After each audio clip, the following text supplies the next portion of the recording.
आंदोलन देखो पूरी मजबूत स्थिति में है और जिस प्रकार से शुरू हुआ था उससे ज़्यादा मजबूत स्थिति में फिलहाल अब हम हैं। आपने देखा होगा कि जब से आंदोलन चला है कई ऐसे प्रोपेगेंडा सरकार ने चलाए हैं कि हम 1 हफ्ते का अल्टीमेटम देते हैं, कभी 12 दिन का अल्टीमेटम देते हैं, कभी इनके भाजपाई विधायक आ जाते हैं। तो मतलब नाना प्रकार के ये प्रोपेगेंडा लाते हैं निकाल के कि हम आंदोलन ख़त्म कर देंगे। और अब भी 1 हफ्ते का अल्टीमेटम आपने देखा होगा कि हरियाणा सरकार ने टिकरी बॉर्डर वालों को दिया था, लेकिन इनके सारे प्रोपेगेंडा झूठे हो रहे हैं। आंदोलन इतना मजबूत अब हो चुका है कि पहले ये आंदोलन कुछ ही जगहों पर था, लेकिन अब गली गली कूचे हर गांव के हर किसान तक ये आंदोलन पहुंच चुका है। कैसे मापते हो कि आंदोलन मजबूत हो गया? क्या आधार है आपके पास? आधार ये है कि अब गांव के हर गली हर कूचे हर चौपाल हर खाट हर उक्के पे आंदोलन की चर्चा चल रही है।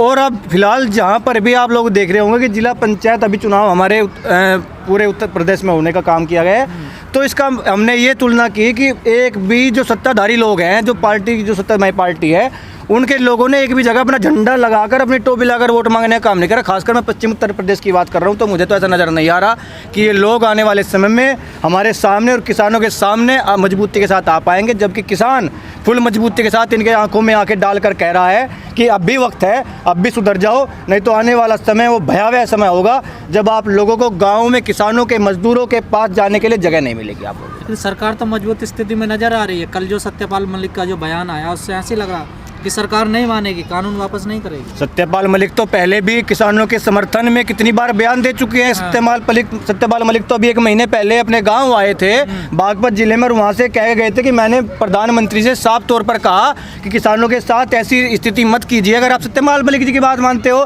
तो आप उनके पुराने बयान उठाकर देखो, वे शुरू से लेकर ही कहा है कि मैंने सरकार को समझाने की कोशिश करी। वो निरंतर समझा रहे हैं, क्योंकि वो पहले से ही किसान के बेटे रहे हैं। किसान की हालत, मजदूर की हालत वो लोग जानते हैं। आप लोग देखते होंगे कि अभी बारिश का मौसम आया था और किसान अपनी गेहूं की फसल उठाने में आधी तो उसकी फसल वैसे ही चली गई। तो सत्यपाल मलिक जी किसान के मजदूर के बेटे हैं। वो लोग किसान की हालत दयनीय स्थिति को पहचानते हैं। वे लोग जानते हैं अगर किसान को उसका हक ना मिला तो अब की बार एक किसान उठने वाला अगर 5 महीने से नहीं उठा तो आने वाले समय में भी ये लोग उठने वाले नहीं हैं। ये लोग सरकार अपने ही नेताओं की, अपने ही गवर्नरों की बात मान ले तो ज़्यादा अच्छा रहेगा। बैठे रहने दो। सरकार कब तक चाहेगी भाई साहब? देश में ऐसा आपातकाल, अघोषित आपातकाल इस देश में है। आपातकाल जैसी स्थिति फिलहाल देश में लगी हुई है, तो कब चाहेगी? अब नहीं चाहेगी।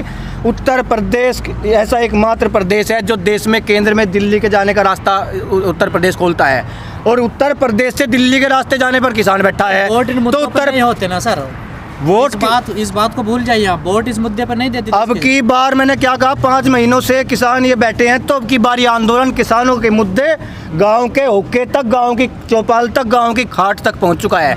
अब हिंदू मुसलमान धर्म जाति ऊंच नीच अमीर गरीब इनके आधार पर अब किसान का मेरा मजदूर वोट नहीं देगा।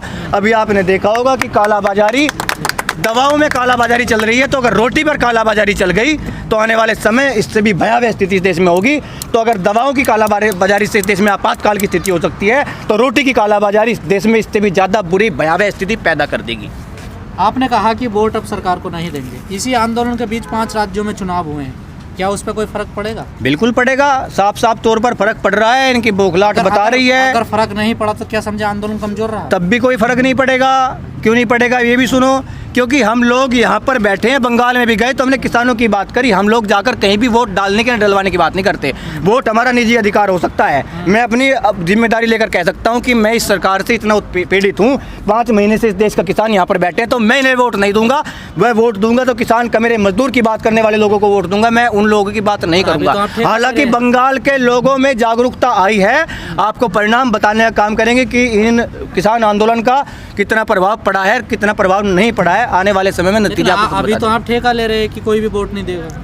ठेका मैंने ठेका लेने की बात नहीं की। मैंने सिर्फ और सिर्फ निवेदन करने का काम किया है कि जो लोग आपके बीच में आकर धर्म और जाति के आधार पर, अमीर और गरीब के आधार पर, हिंदू और मुसलमान के आधार पर अगर वोट मांगने का काम करें तो उनका कुर्ता पकड़ कर पूछना कि इस देश के जब किसान 5 महीनों से इस देश का किसान का मेरा मजदूर सड़कों पर बैठा था, क्योंकि इन्हीं के किसानों के बेटे सरहदों पर इस देश की रक्षा करते हैं। और ये किसान आज पूरे देश की रक्षा इसलिए कर रहा है क्योंकि आने वाले समय में इस देश में रोटियों पर ताले लगने वाले हैं, रोटियों की कालाबाजारी शुरू होने वाली है। आपने देखा होगा कि अभी आने वाले समय में वर्तमान समय चल रहा है, कुछ दवाओं की कालाबाजारी चल रही है। अगर दवाओं की कालाबाजारी से इस देश में आपातकाल जैसे इस प्रकार के हालात खड़े हो सकते हैं, तो जब भूख पर ताले लग जाएंगे, रोटी पर ताले लग जाएंगे, रोटी तिजोरियों में बंद हो जाएगी, तो आने वाले समय में किस प्रकार के हालात होंगे। तो ये हमारे बेटे तो सरहदों पर रक्षा करते हैं, इस देश का किसान पूरे देश की रक्षा फिलहाल करने का काम कर रहा है, पूरे देश की लड़ाई लड़ने का काम कर रहा है। जो भीड़ कम हुई है क्या वापस लौट पाएगी? ये पूरी भीड़ आने वाली है। अभी तो हमारा क्या नाम, ये जो एक महीना हमारा आता है, आप लोग सभी सर्वविदित है, सभी लोग जानते हैं कि इसमें गेहूँ कटता है, ईंख बोता है और कुछ ईंख खड़ा भी है, मिल अभी बंद नहीं हुए हैं, तो वो एक मिल पे डालना है, गेहूँ काटने हैं, भूस अपने घर में डालना है, अनाज अपने घर में डालना है, और उसके बाद हमें ईंख बोना है। ईंख बोने के बाद आप लोग देखना कि मई का 2 हफ्ते बीत जाने के बाद इस बॉर्डर पर इतनी भीड़ आने वाली है, जैसी भीड़ आंदोलन की शुरुआत में या फिर 28 जनवरी की रात में, और उसके बाद में आप लोगों ने देखने का काम किया होगा, इतनी भीड़ यहाँ पर अपार जनसमूह यहाँ पर लौटने का काम करेगा।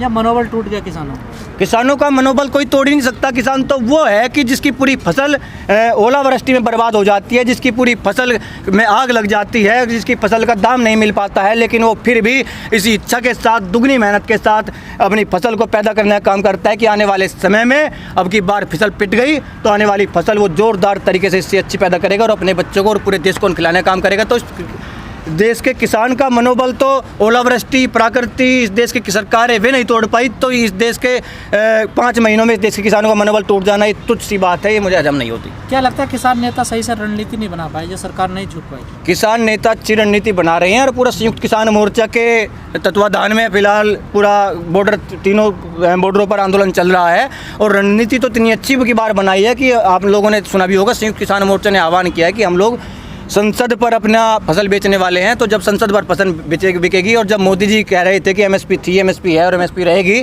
तो संसद पर जब फसल बेचने जाएंगे तो तब पता चलेगा कि एमएसपी कितनी थी, कितनी है और कितनी रहेगी। रणनीति पहले से अच्छी बनती आ रही है और इससे भी आने वाले समय मुझे लगता है कि संयुक्त किसान मोर्चा देते हैं पर बदल भी जाते हैं ना। बदल कौन से बयान पे बदल गए? मुझे तो नहीं लगता किसी बदले। हम लोगों ने कहा कि परेड निकालेंगे, परेड निकाली। अब संसद मार्च की बात करें, संसद मार्च पे जाएंगे। अब तो कैंसिल हो गया संसद मार्च का। तो कोरोना की गाइडलाइंस इन लोगों आप लोगों ने देखा होगा कि इस देश में, मैं पहले से कहता हुआ रहा हूँ कि आपातकाल के, अघोषित आपातकाल की स्थिति चल रही है। इस देश का छात्र, नौजवान, बेरोजगार अगर आंदोलन करना चाहता है तो उसे कोरोना की गाइडलाइंस का हवाला दे दिया जाता है। अगर इस देश का किसान अपना मांगने के लिए संसद जाना चाहता है तो कोरोना की गाइडलाइंस का हवाला दिया जाता है। हम लोगों ने पहले भी कहा था, हम संविधान के दायरे से बाहर जाकर आंदोलन नहीं करेंगे, संविधान के दायरे में रहकर पूरे होशो हवास में और पूरे संवैधानिक रूप से आंदोलन करेंगे। जब कोरोना गाइडलाइंस हट जाएंगे तब लोग संसद कहा जा रही है। दिल्ली तो जा नहीं सकते, कब तक रहेगा बंद? मैंने आपको अभी 2 मिनट पहले कहा था कि दिल्ली जाने का रास्ता उत्तर प्रदेश से होकर गुजरता है और 2022 में विधानसभा चुनाव है। सुन लीजिए, अगर इन लोगों को दिल्ली जाना होगा तो दिल्ली के रास्ते में और उत्तर प्रदेश के रास्ते में किसान बैठा है, इनसे बात करने के बगैर आप लोग दिल्ली नहीं जा सकते। आप बार बार यूपी की बात कर रहे हैं, विधानसभा की बात कर रहे हैं, क्या विकल्प मिल गया आपको?